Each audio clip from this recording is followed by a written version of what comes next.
don't stop networking and build that audience, build that distribution channel because today, in today's world, 2026 going into 2027 in the future, we're just going to see a huge separation between the people that have followers, the people that have content, the people that have an audience versus the people that are just building and shipping. Those are two very distinct, different things. I'm going to talk about that tonight and also a little bit something that I just learned. So, first is no matter what, I've always been saying this for the past few months, is you have to have an audience. You have to have someone to sell something to. Otherwise, you're just building and shipping something for free and hoping that kind of like what happened with OpenClaw and OpenAI that I mean, yeah, Claudebot is you know, your thing that you shipped open source is so damn good that a big company just buys you. But short of that, it's kind of like saying, well, if you're just like Facebook in 2006, you'll be bought, right? Or I guess Instagram would be a better one because Instagram got bought by Facebook. Anyways, unless, but on top of that, I'll say this: the guy that created Claudebot, OpenClaw, that was purchased by Sam Altman, he had a large audience. So take that with a grain of salt. The you know he had an audience, like I said. So that's what you guys got to focus on if you're solo founder, if you're a founder, if you're doing a side project, if you're just starting out, if you don't know where to start.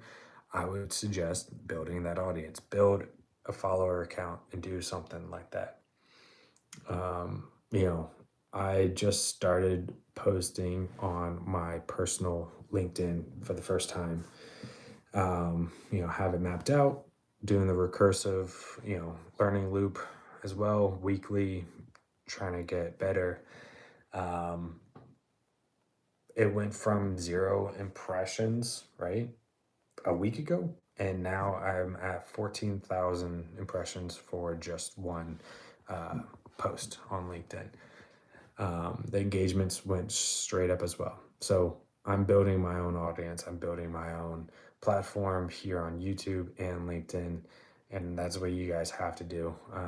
If you want to build or ship or do anything in the near future or the future, I don't know what the economy is going to look like. I don't know what the market's going to look like in the future, but I do know if you don't have an audience, if you don't have a follower, if you can't build something like that, then you're not going to be able to ship or sell anything.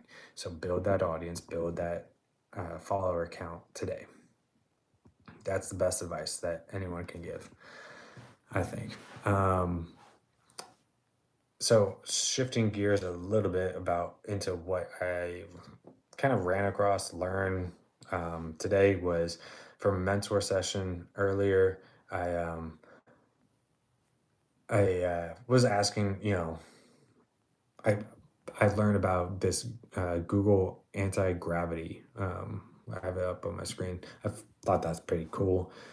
From what I can tell, I just learned about it. I'm just digging into it. But basically, what I'm going to use it for, interested in using it for, is kind of putting in Claude Code,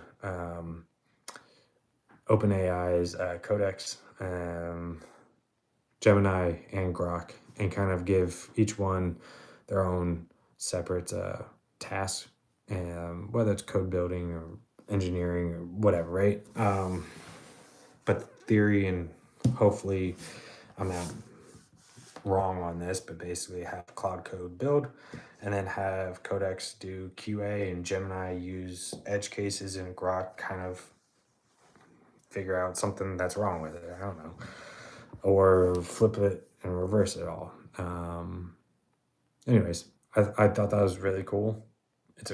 I need to learn a lot more about this anti-gravity from Google, but if it does what I think it will, then, And the reason why I'm saying this is because if you're vibe coding or if you're a solo founder and you're doing something on your own and you're building a platform, great, good for you. But you're using only like Cursor or Lovable, or even if you're going straight to Cloud Code, then that's even better. But you're using one, it's kind of like using one person and then you're asking that same person to QA it and double check your work. That same person is going to have the same set of eyes and won't see that from a different point of view. So if this Google anti-gravity does what I hope it does and what I think it will allow me to connect Cloud Code with Codex, Grok, and Gemini, and then one builds, one QAs it, one double checks all of that work, and then one says, "No, you guys are wrong," or something like that. I don't know. That's a hope. That's a theory.